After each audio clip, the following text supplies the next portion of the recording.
Hi friends, இன்றைக்கி சூப்பரான ஒரு மருந்து மீன் குழம்பு வைக்கிறதே தான் சொல்லித்தர போகிறேன். காய்ச்சல் டைமும் சளி பிடிச்சிருக்கும் போல் இந்த மாதிரி வச்சு சாப்பிட்டோம்னா உடம்புக்கு ரொம்ப ஆரோக்கியமாக இருக்கும். ஃப்ரெண்ட்ஸ், வீடியோ பிடிச்சிருந்தா லைக் பண்ணுங்கள், ஷேர் பண்ணுங்கள், கமெண்ட் பண்ணுங்கள், நம்ம சேனலை சப்ஸ்கிரைப் பண்ணுங்கள். இன்றைக்கி வந்து காலையிலே வீட்டுக்கிட்ட மீன் வந்துருந்துன்னு பால் பண்ணா மீன் வச்சுருந்தாங்க. சாலை மீன் இருந்து அதனால் நம்ம ஒரு பால் பண்ணால் ஒரு 1/2 கிலோ வாங்கினா 200 சொன்னாங்க. ஆனால் 150 ரூபாய்க்கு வாங்கியிருந்து. இந்த மீன் வந்து எப்போவுமே வந்து கொஞ்சம் பச்சை தண்ணி தன்மையில் இருக்கும். அதனால் கொஞ்சம் உப்பு விரைவி வச்சோம்னா டேஸ்ட் நல்லாயிருக்கும். மீனை கழுவி ஆல்ரெடி உப்பு போட்டு விரைவி வச்சாச்சு.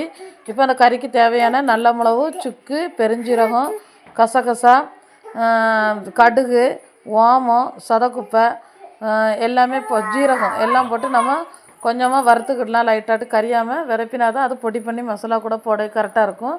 வறுத்து ஒரு தட்டையில் நம்ம மாற்றி வச்சுக்கிட்டு இப்போ வந்து சின்ன உள்ளி, பூண்டு, கருவேப்பிலை எல்லாமே வந்து தேங்காய் எல்லாம் ரெடி பண்ணி வச்சுருக்கோம். அதையுமே அதில் சட்டியில் கொஞ்சமாக எண்ணெய் சேர்த்து பூண்டு, வெங்காயம், அதுக்கப்புறம் கருவேப்பிலை, அந்த கறிக்கு தேவையான மசாலாவும் அதிலே போட்டு வறுத்துக்கிடலாம். 1 டேபிள் ஸ்பூன் வந்து மல்லிப்பொடி போடணும்.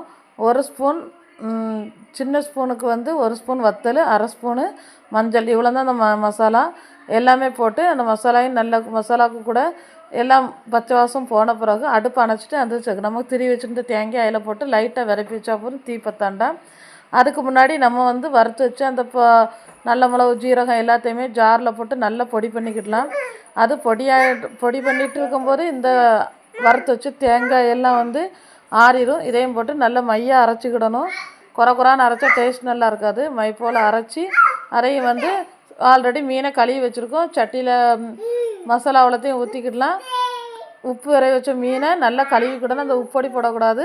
ஒரு 2 தண்ணி நல்லா கழுவிட்டு இந்த கூட்டி வச்சுருந்த மசாலாவோடைய அந்த மீனையும் போட்டு கொஞ்சமாக நம்ம உப்பு சேர்த்துக்கிடணும். அதுக்கப்புறம் கொதித்த பிறகு மீனில் உள்ள உப்பு எப்படி இருக்குன்னு பார்த்து 2ஆவது போட்டுக்கிடலாம்.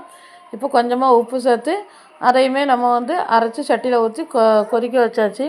மீன் குழம்பு சூப்பராகிட்டு சூடாயிரும். இந்த ஸ்டேஜில் நம்ம ஒரு பூண்டை உளித்து வச்சுக்கணும்.